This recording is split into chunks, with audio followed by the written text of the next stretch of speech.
नमस्कार दोस्तों, मैं हूं विकास कुमार शुक्ला। और आज हम लोग ऑर्गेनिक केमिस्ट्री में एक जो टॉपिक होता है जनरल ऑर्गेनिक केमिस्ट्री, उसके सीट का हम लोग एक्सरसाइज नंबर 1 डिस्कस करेंगे। देखो ध्यान से, क्वेश्चन नंबर 1, 2, 3, 4, 5 हमारे पास दोस्तों इंडक्टिव इफेक्ट के क्वेश्चंस हैं और उनके ऑर्डर के बारे में हम लोग चर्चा करेंगे। तो अगर हम जनरल से जानकारी लें कि हम प्लस आई के जो ऑर्डर लिखें, हमारे पास जो प्लस आई का ऑर्डर होता है CH2 माइनस, अगर हम बात करें, फिर उसके बाद आता है दोस्तों NH माइनस, फिर आता है O माइनस, फिर आता है C double bond O minus. ठीक है, ये ऑर्डर डिक्रीजिंग ऑर्डर में हमको प्लस आई का होता है। फिर दोस्तों 3 डिग्री, 2 डिग्री और आता है 1 डिग्री। ठीक है, देन आता है CT3, फिर आता है CD3, फिर आता है CH3। ठीक है दोस्तों, देखो ध्यान से, उसके बाद भी आप लिखते हैं T, D और H। आपके पास ये ऑर्डर आपको मिलता है, तो उसी में से आपको बताना है प्लस आई। ये हम बात कर रहे हैं कौन से ग्रुप हमारे पास, प्लस आई ग्रुप है। तो देखो ध्यान से, प्लस आई वाले क्वेश्चन हम लोग सॉल्व कर लेते हैं। क्वेश्चन नंबर 5 देखते हैं हम लोग। क्वेश्चन नंबर 5 में देखो प्लस आई कौन सा है, बी नंबर का है, फिर उसके बाद दोस्तों डी नंबर का है, फिर उसके बाद एफ नंबर का है, उसके बाद जी नंबर का। मतलब इसमें कौन कौन से हैं, 4 आपके पास प्लस आई ग्रुप हुआ।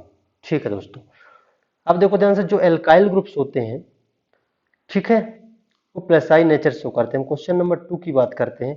क्वेश्चन नंबर 2 में आप देखें कौन सा ऑर्डर सही है, तो ऑर्डर नंबर सी। देखे ध्यान से, इसके ऑर्डर से क्वेश्चन है, तो order number C O minus 2 degree D और एच। देखो ध्यान से, O minus CH3 CME3, CME3 पहले आता है, CH3 बाद में आता है। यहाँ O पहले आता है, C डबल O बाद में आता है, तो ये ऑर्डर जो है इनकरेक्ट।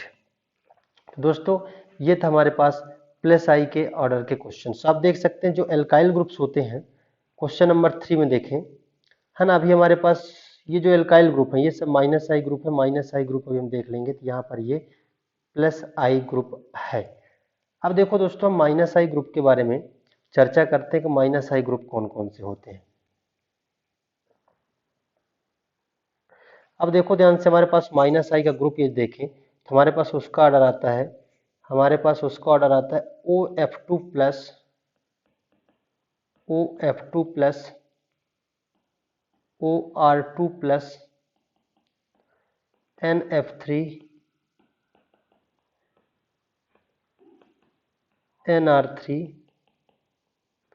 NH3 प्लस, फिर आता है, तो ये सब ऑर्डर में डिक्रीजिंग ऑर्डर में। फिर आता है हमारे पास NO2, CN, एल्डिहाइडिक, कीटोनिक और कार्बोक्सिलिक एसिड। ठीक है, फिर आता है हमारे पास फ्लोरीन, क्लोरीन, ब्रोमीन, आयोडीन। फिर दोस्तों हमारे पास आता है एस्टर। ठीक है, फिर हमारे पास आता है एल्कोक्सी, फिर हमारे पास आता है OH, फिर आता है हमारे पास आता है एमीन दोस्तों, फिर हमारे पास आता है ट्रिपल बॉन्ड, फिर हमारे पास आता है फेनाइल C6H5 फेनाइल, फिर हमारे पास आता है double bond CH double bond CH2, है ना, ये हमारे पास है। और दोस्तों हाइड्रोजन हमारा रेफरेंस होता है। तो आप देख सकते हैं ये ट्रिपल बॉन्ड वाले जो ग्रुप है, ये ग्रुप आपका माइनस आई ग्रुप है, ये ग्रुप आपका माइनस आई ग्रुप है, ये ग्रुप आपका माइनस आई ग्रुप है। तो बी वाला क्या है, प्लस आई ग्रुप। अब देखो ध्यान से, क्वेश्चन नंबर पहला में देखें आप कि कौन सा ऑर्डर माइनस आई का क्या है, फाल्स है। देखो फ्लोरीन, क्लोरीन, ब्रोमीन, आयोडीन, ये सही आंसर है। NH3, NR3, NH3, NO2, तो आप देख सकते हैं यहाँ पर NR3, NH3, NO2 बिल्कुल सही ऑर्डर है। देखो फ्लोरीन, OH, NH2, फ्लोरीन पहले आता है, देखो ध्यान से, यहाँ पर फ्लोरीन है, फिर यहाँ पर OH है और यहाँ पर NH2, ये भी ऑर्डर सही है। अब देखो आग से बेंजीन है, ट्रिपल बॉन्ड हाइड्रोजन। तो दोस्तों पहले ट्रिपल बॉन्ड आता है, देखिए ध्यान से, पहले आता है हमारे पास क्या, पहले आता है ट्रिपल बॉन्ड, फिर आता है फेनाइल। तो यहाँ पर जबकि क्या है, पहले फेनाइल दिया, इसलिए ऑर्डर क्या होगा दोस्तों, इनकरेक्ट होगा। तो इसका ये फॉल्स ऑर्डर है। ठीक है दोस्तों, क्वेश्चन नंबर 1, 2, 3, 4। अब देखो ध्यान से, 4 नंबर के क्वेश्चन में आप देखें, 4 नंबर क्वेश्चन, 4 नंबर क्वेश्चन में देखो OH क्या है, यहाँ पर आप देखो which of the following group है माइनस आई ग्रुप। तो OH आपके पास माइनस आई ग्रुप है, बिल्कुल है, यहाँ देखें OH आपके पास माइनस आई ग्रुप है। सी डबल ओ आपके पास माइनस आई ग्रुप है, बिल्कुल C double O minus group है, C double O H. C H three दोस्तों आपका प्लस आई ग्रुप है। ओ आर देखो यहाँ पर ओ आर दिया हुआ है और यहाँ पर ओ सी एच थ्री आपका दोस्तों क्या है, प्लस आई ग्रुप नहीं है, ये माइनस आई ग्रुप है। दोस्तों हमने क्वेश्चन नंबर 5 यहाँ पर डिस्कस किया। आइए हम बात करते हैं क्वेश्चन नंबर 6। क्वेश्चन नंबर 6 में देखो, which of the following statement is are true. आपको ये बताने जो स्टेटमेंट दिए हुए हैं वो ट्रू है कि फॉल्स है। देखो दिया है resonance is a intramolecular process, बिल्कुल सही स्टेटमेंट है, क्योंकि रेजोनेंस किसी एक मॉलिक्यूल के अंदर ही होता है। जैसे आप बेंजीन ले लें, इसके रेजोनेंस का इसके रेजोनेंस से कोई लेना देना नहीं है, इसलिए एक ही मॉलिक्यूल के अंदर होते हैं, इसलिए हम बोलते हैं इंट्रामॉलिक्यूलर प्रोसेस, बिल्कुल सही है। Resonance involve delocalization of sigma and pi, no दोस्तों, resonance involve delocalization of pi bond only, केवल पाई इलेक्ट्रॉनों का ही ट्रांसफर होता है, ठीक है, रेजोनेंस में। तो ये फॉल्स स्टेटमेंट है दोस्तों, दूसरा वाला फॉल्स है।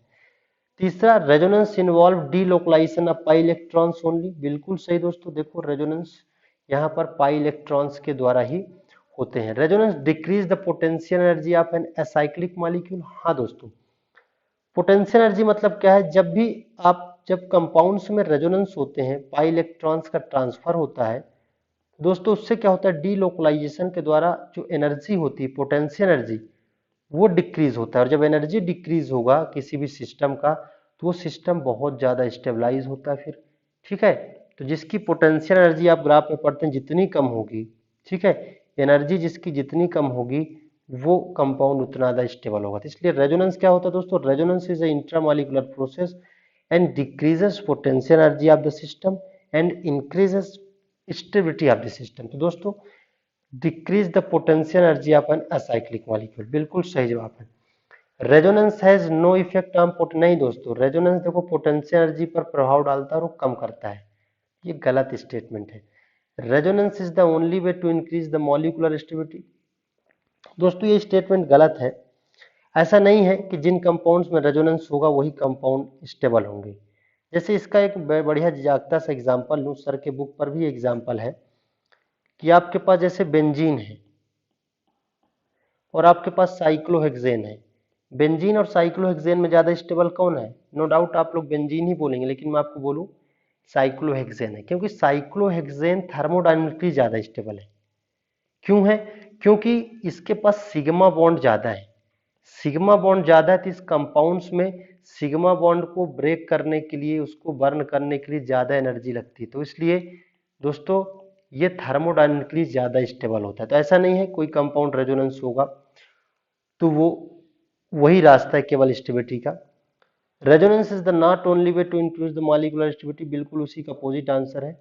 Any resonating molecule always more stable than non resonating molecule. देखो दोस्तों इस स्टेटमेंट के बारे में आप लोग देखें कि अगर कोई कंपाउंड के पास रेजोनेटिंग मॉलिक्यूल है, ठीक है, वही स्टेटमेंट यहाँ पर भी है, देखो ध्यान से, any resonating molecule always more stable than non resonating molecule, ये भी स्टेटमेंट हमारे पास गलत है, ऐसा नहीं है, ये एग्जाम्पल आपके पास मैंने शेयर किया है।